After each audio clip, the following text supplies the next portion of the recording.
What's up, bros? Me, the professor, and I want to show you guys a couple of tricks that, while we're alive still, look at this. I got a little bit of beef tallow that I fired up early. The way that I heat up my cast iron pots is a lot of times I don't even wash them. I rinse them out. I don't use soap all the time because I kind of want them to be greasy. And I use nothing but beef tallow over and over and over again. The same pan. This is cast iron. Um, when we go to an off-grid situation, you want to get a cast iron pan that has a screw handle, has a wooden screw handle. So in the event that you're in an off-grid scenario where you're cooking on fire, cooking on a campfire, you want to be able to grab that pan and put it into maybe like a makeshift like pizza oven type of thing. Like the dome. You can make those out of sand. They're very easy. If you haven't seen one done already, there's a tutorial on how to do dome pizza ovens. All right, so I just wanted to give you guys an update. I've been doing the same diet every single day. I've been adding carbs. I've been adding all the shitty carbs that we're not supposed to be eating. That's white rice, it's white potatoes, it's white bread.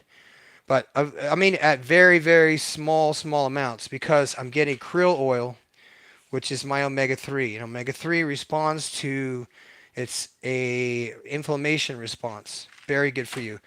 Get some vitamin C. You got to get some vitamin C so that you don't feel sore all the time. I know it seems silly. You think, oh, that's like for when you got the flu or whatever. Yes, but if you're sick, you're not going to be working out. So you want to be able to be preventative. So I'm going to take 3 eggs. Okay, and these are, by the way, organic. You could tell they're organic. A lot of times they are not pasteurized or anything like that because these farms down here in Mexico keep everything dirty, and it's better that way.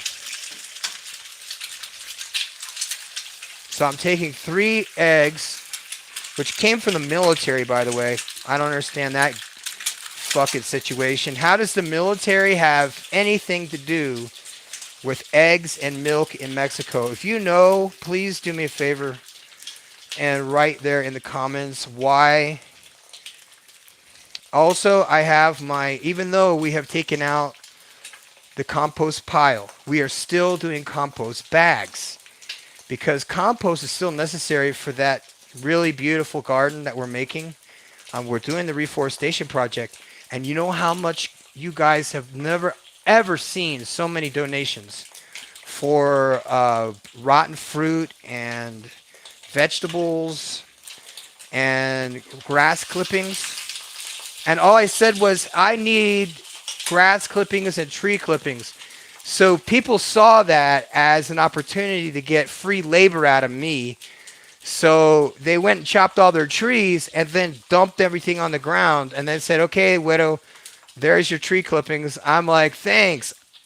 I'm having to load these up and haul them all the way to the park. I should have been more clear about it. I was like, look, if you want to help us build the compost pile, by the way, guys, you're going to let these cook, not too much, because remember what I said before in the last cooking lesson, 3 eggs is how many grams of protein. Don't look it up. Please don't Google it. Please don't Google it and say how much protein is in 3 whole eggs. These are extra large organic eggs, farm fresh from the farm over here. How do you know that they're farm fresh? They still have feathers and looks like there's shit on them. Don't wash that off. That is like a seal that goes around the egg when they're laying the eggs. They have that. It's a bacteria. It's a layer so that the bacteria doesn't get inside the eggs. So you want to leave that. So I'm doing these sunny side up. I'm doing these up because I can tell what temperature these things are, because look, I can move them still. On a watch. All you got to do is get your pan as hot as a motherfucker. Ow, damn, that's too hot. But I have a silicone handle here. So, and by the way, get some aftermarket handles that are made out of silicone. Or I'm gonna tell you guys, God's honest truth, the best handle that you can have for a cast iron pan is one that has a bolt that screws on and it's wooden. Because then you could take it and use it in your pizza oven. I'm going to teach you guys how to do pizza ovens. Made them out of sand, out of regular sand. I'm going to teach you guys how to do it. Now, in case you haven't figured this out by now, I am a really, really uneducated fool that somehow has been implanted with a whole shit ton of wisdom. And so I am handing off to you small things that I learned in this 51-year-old meat puppet shell of a fucking body that they gave me. Good body, by the way. I thank you for it. And I thank for the motivation. Maybe I didn't get educated like a lot of you did. But that's okay. Because now people have figured out that college is a scam. People like myself who should be working for NASA have brain damage. I don't know why they picked me to have all this and then to fuck me up after the fact. You know what I'm saying? Why would they pick their best soldiers, put them in war, and then fuck them up, you know? And then give them a hard time when it's time to give them a pension. What's that about? You think that the rock stars of the military, upon leaving the military, would have a check in their pocket saying, thank you for your service, and then you'll have direct deposit the following month. It seems logical to me, but I'm not in charge of the military. And I wasn't on my way. I'm not saying that I had such a, rock star of a fucking military career, but I had nothing to not be proud of. I had everything to be proud of. We had just gone and stomped a fucking mud hole in Saddam Hussein's ass. And whether or not it was legal or if it was right, we didn't know any better. We were fucking kids that were trying to get away from our moms, so we joined the military. If you see it any other way, then that's horseshit. And if anybody tells you, well, I joined the military to go fight a war because I'm a fucking badass, is a liar. Okay? There's only a couple of people that join the military to actually fight a war. And it's psychopaths and people who wanted to be cops but couldn't. Those are the kind of people that end up in the military. Poor people like myself that are from the armpit of America, or foreigners that need to get a passport. See, after 7 years of service, you get this nice little thing that's called citizenship. That's been around for a long time. Okay, this is another thing that I'm going to recommend that you can go buy. It's very cheap. It's called Tajín. And basically, if you like lemon and pepper, then you'll probably like this. This is basically a kind of a spicy, kind of acidy kind of lemon pepper, but instead of having it with lemon and black pepper, it's lemon with like red chili pepper. And that'll give you a nice, I'm not going to say sweet and sour. So let's check on these eggs, you guys. Look at that. Okay. So you can see that one busted out. But I still have these two. Now, each one of these, you got to remember, has one full dose of choline bitartrate in these eggs. So if they're overcooked, you know what I'm saying? If they're overcooked, so you want to cook them as little as possible, but long as possible so that they're at least, pasteurized. You want to have them in your pan like this so you can move them around. But you got to have a hot pan. But the pan, you know what I'm saying, it's got to be hot as a motherfucker when you go and put your eggs in. And you want them to be soft still. You take them off the heat, do like this. So that way they don't stick to the pan. And they'll never, and this is cast iron. It has none of that Teflon bullshit. This is legit cast iron from probably the 70s. Next time you guys come visit me in Mexico, you can go, I'll take you to the flea market and you could go buy your own cast iron pans. I'll take you to FedEx. You could FedEx them to yourself because they have antiques like this everywhere. You could buy I think we paid like $5 for two of these. One of them was bigger than the other. And they're heavy, they're sturdy. You could, accidentally kill yourself with that. Hello, little boy. They're so selfish, these dogs. But you want to practice, and I might fuck them up, but you want to keep practicing just cooking eggs because eggs are going to be the future of this civilization. I'm just telling you. Just saying, let this thing cool off for a second because the handle is hot as a mug. But I'm going to shut this off because this is gas powered, you guys, okay? But I got it down to where I want it because I want to be able to, whatever I put this in, which is, rice or something like that, is, oh, it's hot. See that? Okay, so I'll flip them. That's how you flip them. Look at the color on the bottom. Okay, and these are not cooked all the way through. These are not hard eggs. These are soft. And that's where you want to leave it, just like that. Get your plate, put it on the side. Now, the other part, which I said I would show you. Now, you notice I put salt. I put Himalaya sea salt. This I put in the blender earlier. This is cilantro. This is chili serrano and tomatoes. And I put that in the blender for about 30 seconds. So it is look at it, it's not too watery, so it is a legit salsa. That's the 3 ingredients. I didn't put anything else in there because that's what they eat here for breakfast. So now I have this wonderful bread. Excuse me, not bread. I'm going to make bread. You better believe it. So I have the regular plate and I have my very well done tostada dorado on this side. On this side, suavecito, blandito. I want the pretty side up, so I'm going to go with that. So there I have that. And then on my salsa, I'm going to put this not completely on it because you don't know how hot this shit's going to be. Because this is going off, first of all. I tried it last night. It was fantastic. But that is it. That's how many grams of protein did we find out? How many grams of protein are in 3 eggs?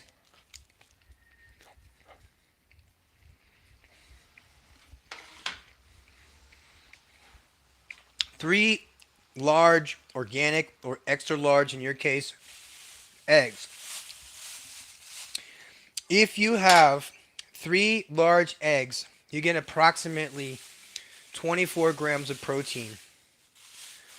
You get, I don't know how much choline, but you know what? If you are interested in nootropics and anti-aging,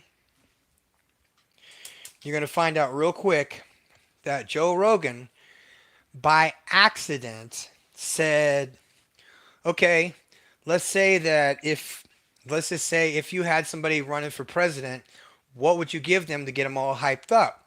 And he said the following: nootropics, steroids, like human growth hormone, creatine. And then he went into a short spiel about creatine being a protective layer or protective product against dementia. And so that's been true. Dementia, if you guys don't die of cancer, you'll die of Alzheimer's. Because a lot of us may or may not know it, may have parasites that come from ticks. Ticks create a sickness. I'm throwing this to dogs, by the way. There's a lot of them here, being extra quiet just for us. Ticks create a sickness in people that is long term, that will actually give people symptoms of dementia-like illness. Dementia. So you might have an aunt that has dementia, but she doesn't have dementia. She got bit by a tick maybe 2-3 years ago. It got infected. It got into her brain, and now she's having dementia-like symptoms. Do you know what the cure is? Isn't this awesome, you guys? I'm sitting here telling you all this stuff free and clear. I don't need this.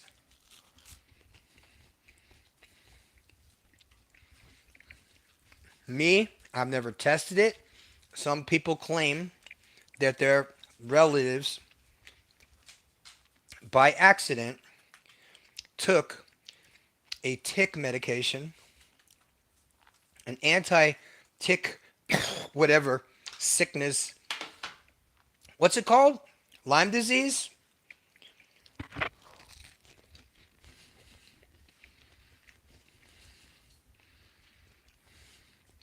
Lyme disease. So the lady took a medicine for Lyme disease and she was cured of her dementia. Can you imagine having a family member that have dementia and you thought they had dementia and the doctors were like, well, they've got dementia. Here's some crayons and a lollipop and see you the fuck out because there's nothing you could do. They didn't even have dementia. They had Lyme disease. Fucking Lyme disease. All this time. Think of this person had permanent brain damage. This has been my goal, you guys. Find a cure for brain damage. Find a cure for these horrible nightmares. Find a way out for people who feel like they have depression. If they feel like they have depression and it's not, what the fuck are they experiencing? Hey, let's figure it out. Because then we can nip in the bud 90% of the people who feel like they have depression who don't. So we can make stronger men in this world.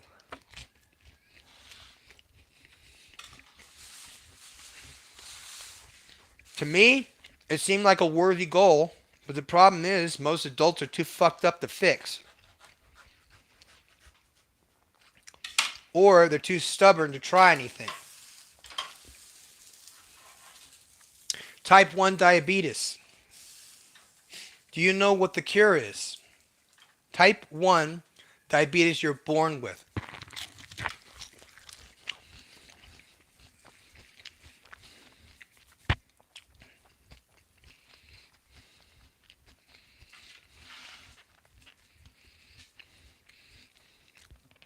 The vaccine for typhoid is the cure for type 1 diabetes. Do not take my word for this shit.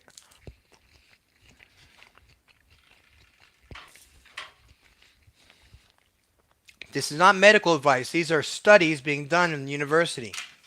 These aren't my opinions.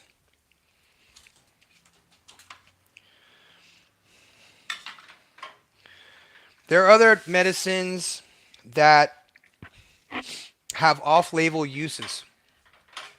And one of those is fenbendazole. It's an anti-worming agent that by accident, a researcher who was doing a study on rats with cancer had noticed that the subject, the rats, had worms. So she gave all of the rats fenbendazole, which is veterinary medicine for parasites. The next morning, they tested the rats, and not only had they gotten rid of the worms, but they actually got rid of the cancer that they infected the rats with. So a young old man heard this news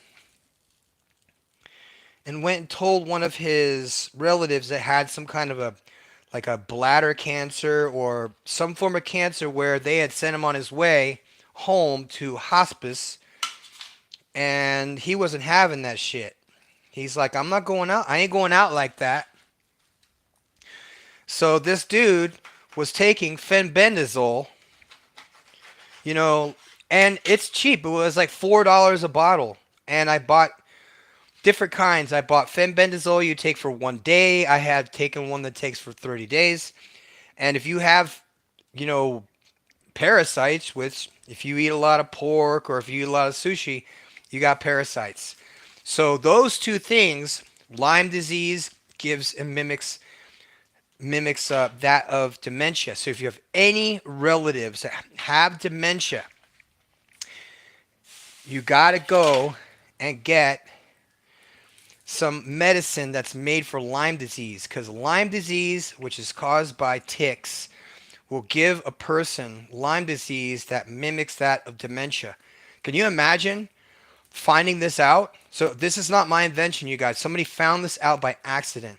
And so they've been giving everybody this advice, and now the medical community is forced to look at it, which to me is like, yes. Then with the discovery of fenbendazoles for certain types of cancer, man, you're going to find all these boards just full of people that are trying anti-parasite medicine to get rid of fucking cancer for their grandma or whatever. And whether it works, I say go for it, because anti-parasitic medicine is a hell of a lot safer than chemotherapy. And if you've ever had somebody who's been through chemotherapy, you know how saddening it can be. So, okay, so with the remaining 3 eggs, I've got some ciabatta toast, aka bolillos. Oh, that is so good. And that has that Himalayan salt with beef tallow with garlic. So it's like garlic toast. Mm.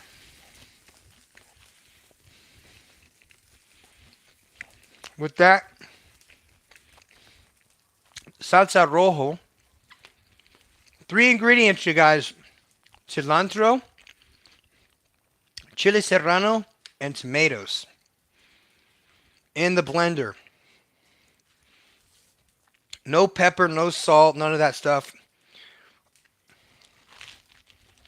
Okay.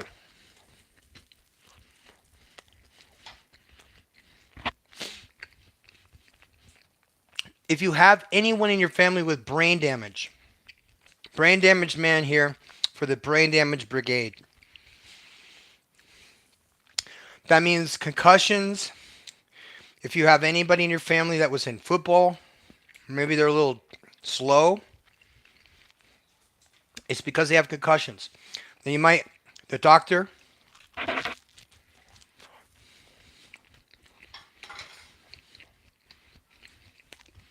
might tell you, we can do a CT scan. Do a CT scan, and what they're going to show on there is micro. Boy, this is some spicy shit, you guys. Oh, be careful with that. It's very hot.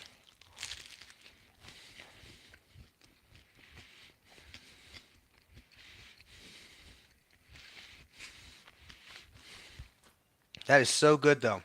But you're going to need to learn how to cook when you go off grid.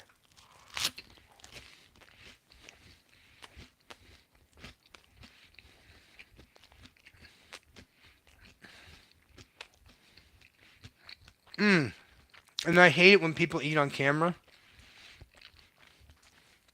I'm doing it anyway, because I'm not watching me.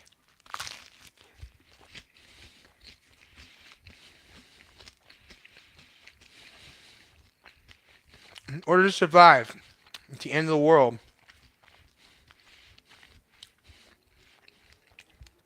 you're going to need animals.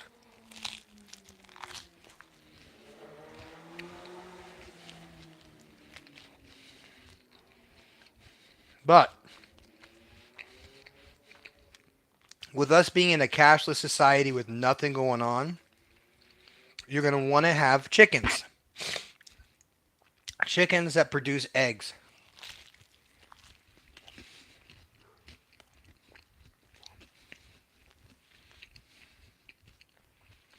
For every one person you have, you need to have at least 3 chickens.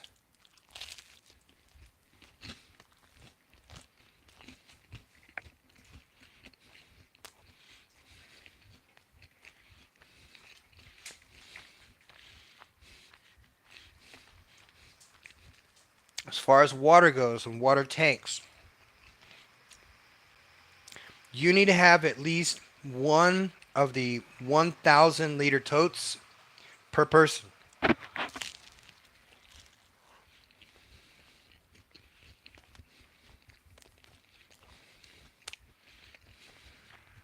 More than that,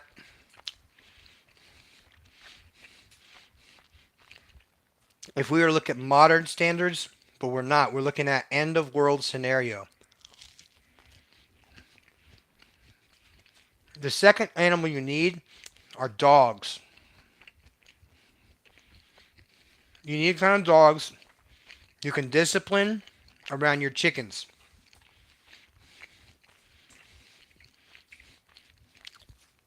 If you have service dogs, that's great. But you need farm dogs.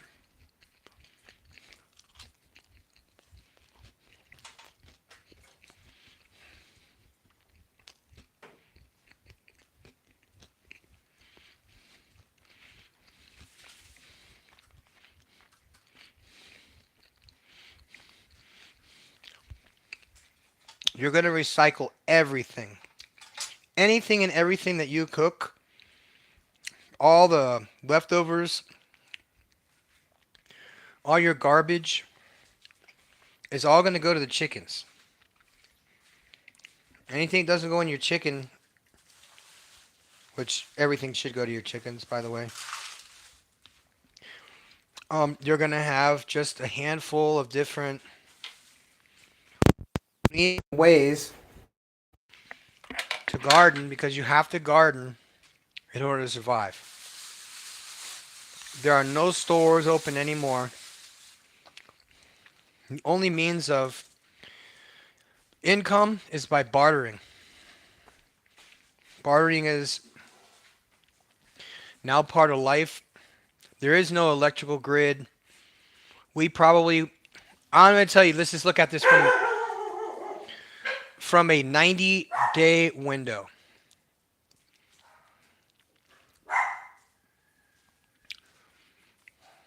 You need dogs to do just that. You need dogs to make noise. Because everybody and their brother is going to be coming around wanting to borrow shit, want to be taking your food, want to stay with you because you have weapons, want to stay with you because you know more than them. They're going to die. And they're dead weight. And you can't save everybody, so you only can save the people who are in your immediate family. And for each one of those, you have the responsibility of maintaining, 1,000 liters of water per person. And that's for washing, that's for cooking, that's for drinking. And you need to do it in a hurry, unless you have, some surplus of cash just laying around where you can go and, pay somebody to build you an underground shelter, underground nuclear fallout bunker. And the other thing is that even if you did survive a nuclear bomb, the environment outside is nuclear and the air is impossible to breathe, as in worse than if you put your mouth over an exhaust pipe. It would be thick. It would be like volcanic ash. It would be really it would be just pure. You wouldn't be able to see anything because the ash would basically make it dark outside, like nighttime, like midnight. Or it would be more like a sandstorm. If you've ever been to Saudi and you've ever been in one of those fucking sandstorms where you can't see your hand in front of your face, that's what it would probably be like for a while. But then, after the earth turns a bit and the Gulf streams take a lot of that dust and blow it into the ocean, and that dust is also radioactive, by the way. So we have this issue. So how do you handle radioactive anything? And that's with activated carbon, which is charcoal. Charcoal is something that can suck the toxins out of anywhere and anything. And what we did in the military was we had suits that were called MOP suits. MOP is a biological, chemical, and nuclear warfare suit that we wore during wartime in the event of a nuclear attack. Which, by the way, we wore these in Saudi fucking Arabia when it was 130 degrees outside. And our bunkers were made out of concrete tubes that we had buried with the bulldozer that I had just learned how to drive. Just so I dug the ditch and we put the tubes in the ground, cemented them together, and then literally put a small mound of dirt over the top because we weren't expecting anything. And if there was, it's not like we had some fucking scud shelter to run to. You know what I mean? Prince Sultan Air Base, during the just after the first Gulf War invasion. Yeah. Yeah, that was a different era. There was a different time. So there was no there was, and then what the fuck happened was just when we thought, "Oh, everything's going to be fine. We're okay." Yemen, the east and west of Yemen started having a civil war and literally every day was setting the scud alarms off. So I have a special authorization to drive around the base with the base civil engineer. And I went over to the Patriot battery, and the Patriot battery was the Patriot things, the anti-missile things that they had for defense on Prince Sultan Air Base. And you could see the Rangers inside of the cab. Basically, it's like an 18-wheeler cab, and it has on the back like a low boy tilted missile thingy on the back, and that's a Patriot battery. So Rangers run the Patriot battery, so your ass ain't going over there unless you're somebody special. But that's okay, because what am I going to do? Jump in the seat and like push the button and shit? Well, I hope this damn thing works. No, the Rangers were on top of shit. Let me tell you something about Rangers. Unlike guys like me, Rangers do shit right. In fact, there's a Ranger in Dominican Republic right now, and he is running what seems to me like one of the probably most effective passport bro, veterans village programs yet. And it's an idea that anybody can have that will generate money for you if you're a permanent resident to that area and you just want to help. You have one service that helps veterans get their benefits, and then you have another service to help them to reverse their aging and fix problems, medical problems, so they get their physical stuff done. And my thing is aesthetics. If you're really interested in like reversing your age, you'll know that I used to race BMX and I crashed about 8 months ago and I knocked my teeth out. So since then I've had to go several times to the dentist. I'm have to go get braces, and she's going to reconstruct all of my teeth and change them out. They started with all my fillings. They took out the old fillings, took that silver mercury shit out, and replaced it with resin, which is AKA fucking plastic.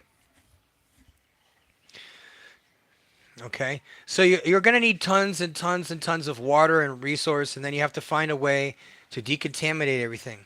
To get bacteria out of water, use ozone. These very inexpensive, operated on batteries, sometimes 12 volts. Sometimes they float in a pool, and you can use those as an inline type of water treatment system. You're going to want to have a reverse osmosis water purification unit, also known as a ROPU, and not the gigantic type or a fucking Erdlater. No, I'm talking about the plug and play, out of the box. Go to Home Depot and buy the damn thing so that you'll have you'll have a portable version of a high volume water system at your disposal for just opening and closing and filling 2-liter bottles of water or whatever your supply is. So if you're going to filter your rainwater, you're going to do it in stages, obviously. The simplest and easiest method is to get ahead of time. You're going to have to do this in advance. If you can get a couple of liters of the blue water treatment solution, it's got a couple of good ingredients in there, but you also want to disinfect your water using gas. And the gas is called ozone, like the ozone layer. Pretty cool little setup because all it is an electric charge that separates the air molecules and it takes the ozone out of the air molecules. A charged atom it releases ozone out of the air that we're breathing right now. So anybody who's got a fear of us blowing the ozone layer and creating acid rain and all that shit, just realize that we all been hoodwinked. None of that shit was true. The same thing's happening right now with climate change. So these are all just repackaged old bullshit. So and then all it is to pass laws in order to have us docile enough and dumbed down enough and indefensible enough to just raise our hands up and say, "Oh, 15-minute city, you're going to give me unlimited income? Really? Unlimited income, unlimited entertainment, unlimited leisure time. You're going to do the limited, just the least amount of work, but you're only allowed to drive a golf cart. And if you want to go from one city to another city, we have a magnetic superhighway, so you ride your little golf cart down to the subway. Your little golf cart goes on this track and goes 300 fucking miles an hour to the next town, and you're there in seconds. And then you're in another 15-minute city. So you can understand how this might be very, very attractive to people who are generally lazy and don't want to own anything and don't want to work.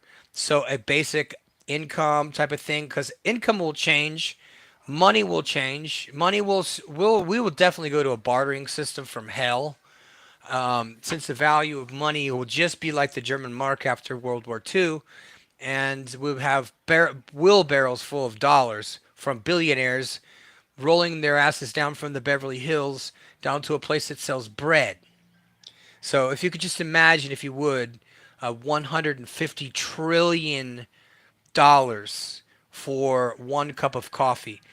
When I had a Venezuelan girl, I was always sending money to Colombia in dollars, and she would pass the border into Colombia, and she would exchange those dollars for Colombian pesos, then go to the supermarket, buy everything her family needs for the $200 or whatever, which was probably back then like 4 or 5 shopping carts of stuff folded atop, bring that back into Venezuela, and then sell those extra bags of rice that I told her to get for $1 and sell those now for $5. So you could see that there was a time when, and it still is, but right after the crisis, you guys, I saw the value. Damn it. I saw the value of the dollar go up. I saw the value of human life in Venezuela go down. I saw people changing before my eyes. All right, you guys. I saw people change in Venezuela, just like I'm gonna see people change in the United States, because people's mentality changes completely when they're in a crisis. And I don't give a fuck who you are, how hard you think you are. I already told you I did 8 months on a survival challenge, if you will.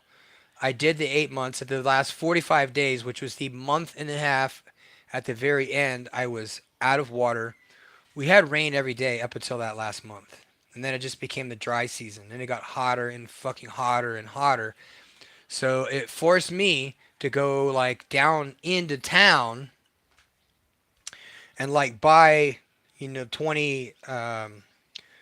20-liter jugs of water, put them in a taxi, and then drive all the way back to the edge of the woods and then carry these, 5-gallon jugs back to the campsite. Which you know what I mean? I'm a strong guy, but I was losing weight. And when you're not on steroids and, you know what I mean, you're fucking like, you know, like Paul Bunyan lumberjack, jacked as fuck, and you could just carry logs and shit. Well, you go from being 225, 235, down to a buck 80, and suddenly those 5-gallon jugs of water fucking get real heavy real fast. So I'm doing shrugs, walking down the street going, come on, man, I could get muscles again without steroids. Come on. And little did I know is that for the next 8 months, I would be little by little by little, literally eating my own body, slowly.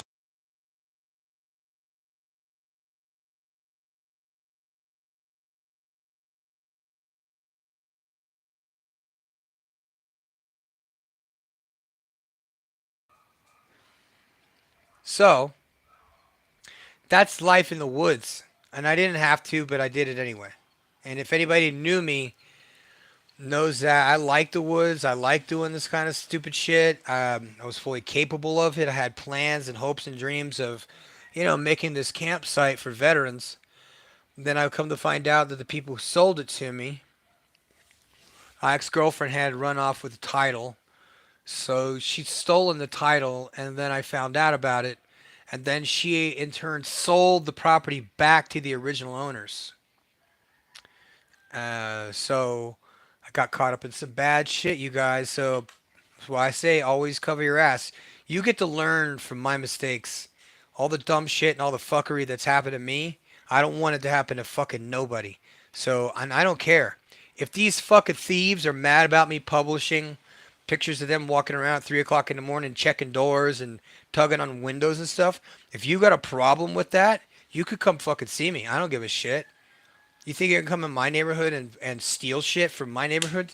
No, I don't think so. And if I see you, I'm going to put a big old spotlight on you. I'm going to make noise and wake everybody up. I'm going to make sure that the video camera, I got 6, 8, 12 cameras out here on that street alone, that's going to videotape the shit out of your face, zoom in on you. Then the next morning, because I think it's rude to text people in the middle of the night, is during the morning time, the WhatsApp chat for the entire neighborhood with 440 people on it, with 1, 2, 3, 4, 5, 6, 7, 8, 9 streets, 9 streets, 2 cross streets. So 440 people, 44 cameras per road, almost approximately. So all these people have all this footage of these rats, these rateros at night, walking around pulling on their door handles. I send that to the group chat.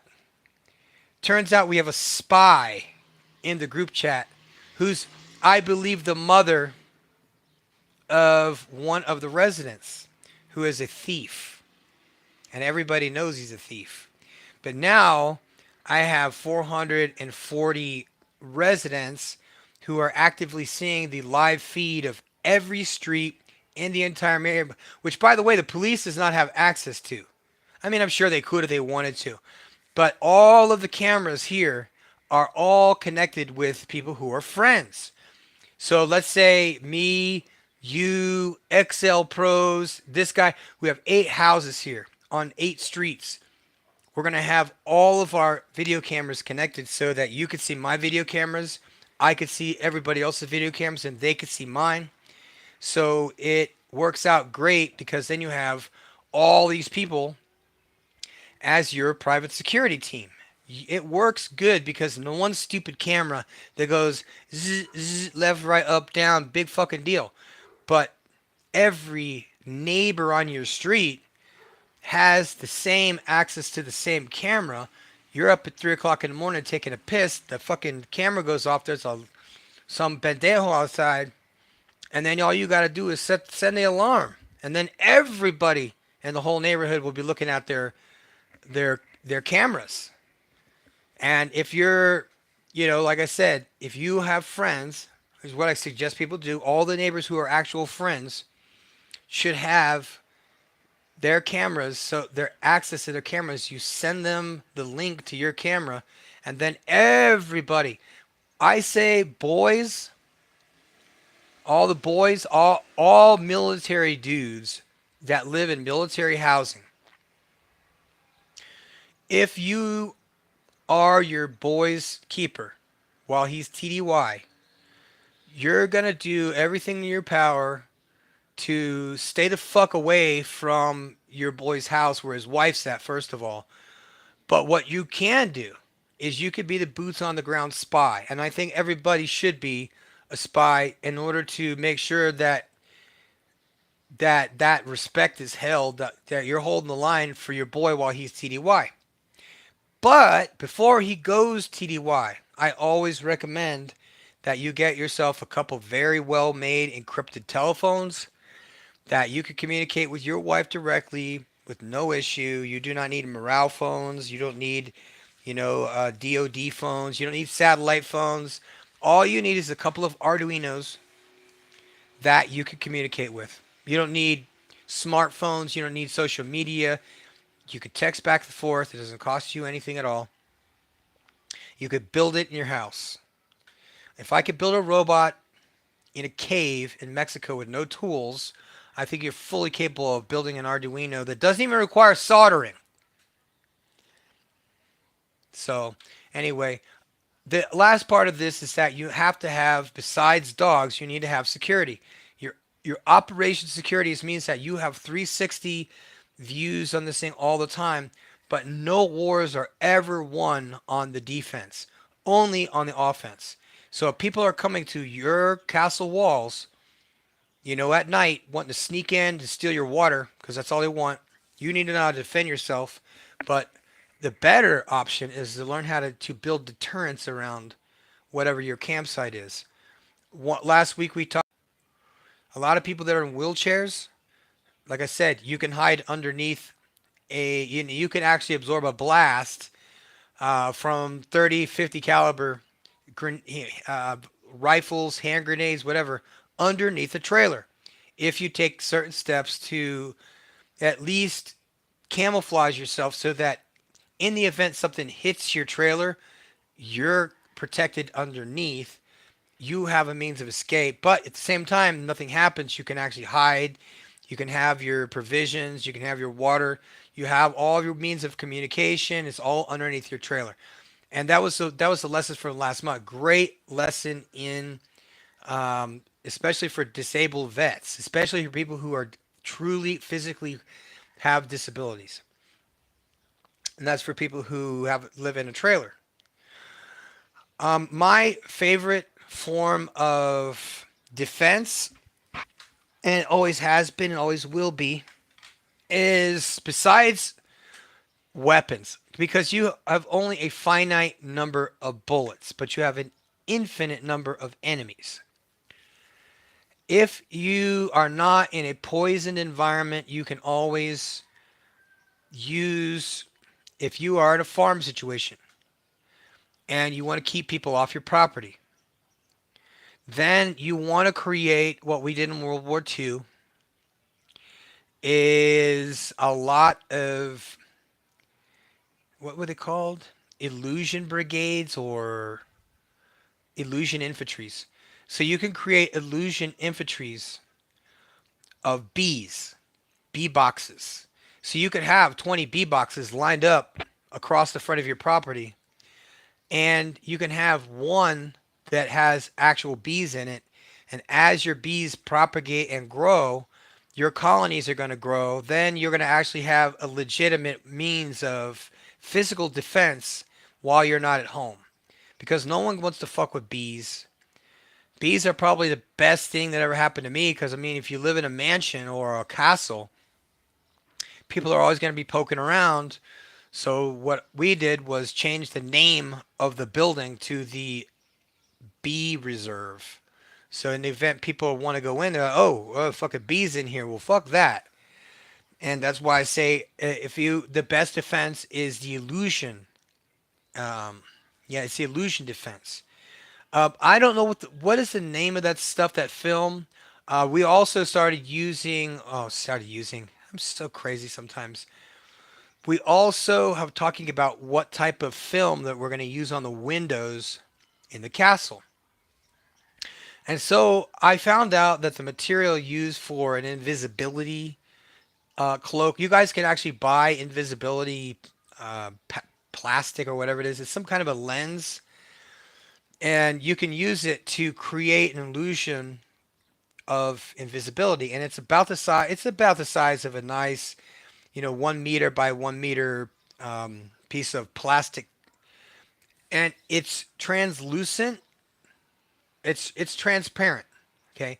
But when you walk behind it, it creates like a blurry, if not completely invisible, diffraction around. It diffracts the image around what you are standing presently, and it really creates a a space of a 4D space. Really, it takes the image of you curves the image outside of you and then combines it with the image to the left of you, so therefore creating an illusion of invisibility.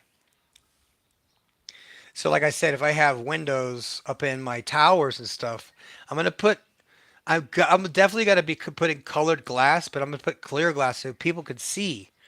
I want to be able to see out, but I don't want people to see me when they see in, because everything about this castle, I'm gonna try and make some kind of a spooky, like magic trick, just to make it interesting. Because if you grew up as a kid, there was always that one old man at the end of the road, at the dead end of the road, and he had like this scary house and his lawn's all overgrown and you never see him.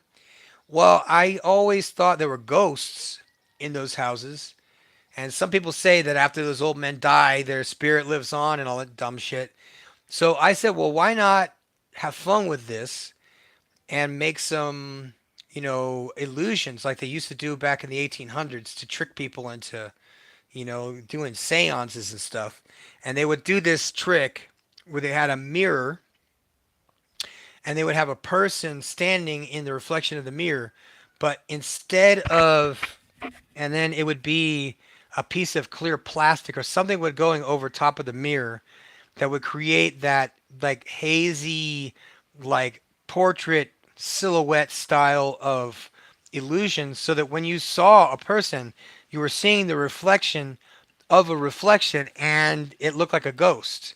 So I want to add just a little bit of like, some color to it. So I'm going to get a green LED light, not a real big one, but something that's going to cast a shadow on the upward side. And instead of using an actual person, I'll put a dummy, one of those 3D dummies that we put on the houses out here. Oh, I didn't tell you that we put dummies of security guards on the roof. All it is just the torso, and it's sitting on like a bar stool, an old bar stool that rotates. We were gonna try and automate them and put some kind of an Arduino motor in there that oscillates, or like a fan that like opens and turns like this. So I thought the easiest method to do that would be to get like some kind of an oscillating fan.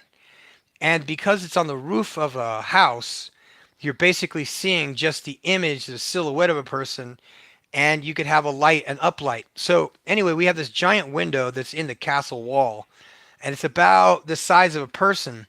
So I thought maybe we could decorate it up and have the silhouette, or maybe even one of these dummies, and we'll paint them up like Pancho Villa. So it's like the actual ghost of Pancho Villa. And how they do it is amazing, because these are people who make uh, uh, um, piñatas. So they're great sculptors. They're great sculptors. These people who do piñatas, they're the ones that helped us do the helmets for the kids. And I thought, well, why not?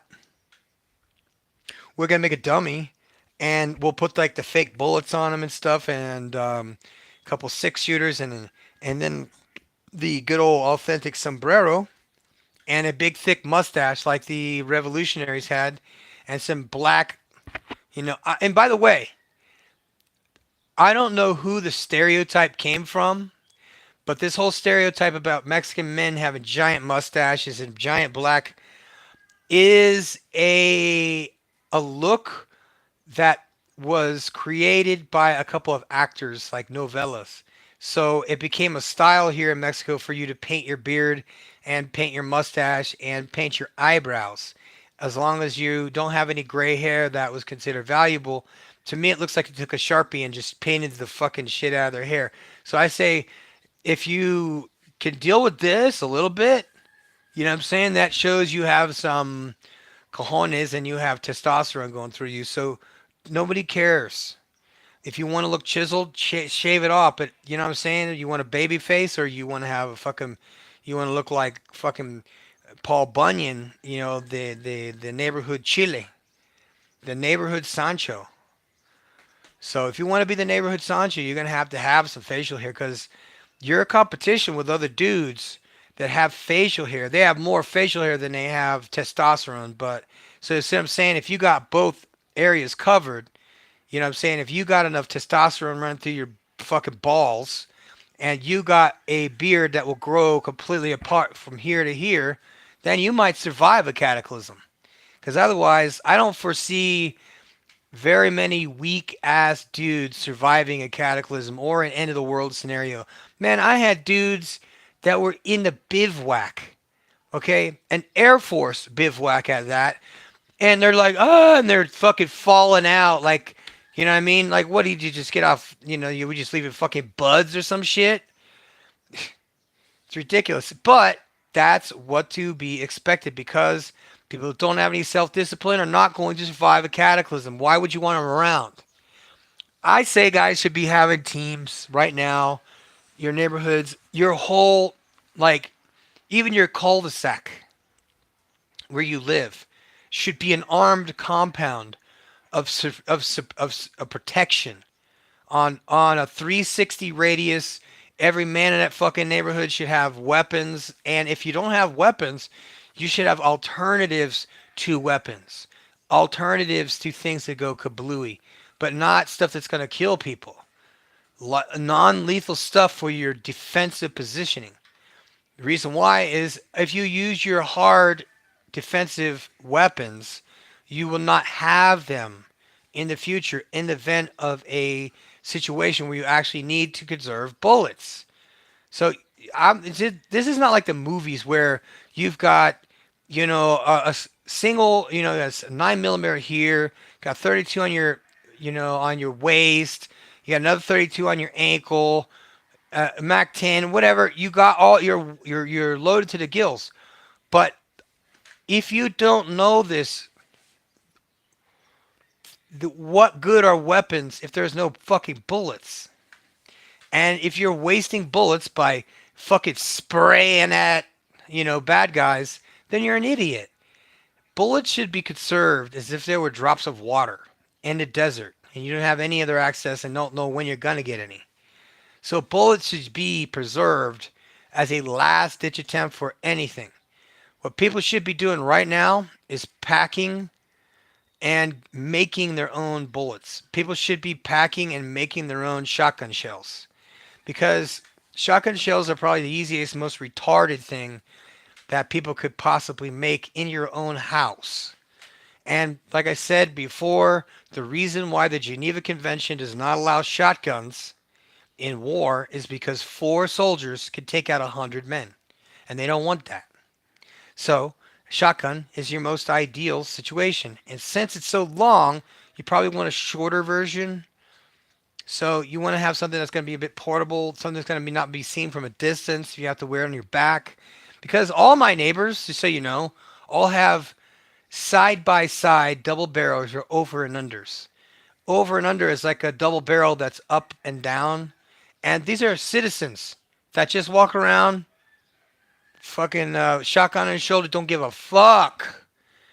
Don't have permits, don't have a license. Who the fuck knows if he's been to prison?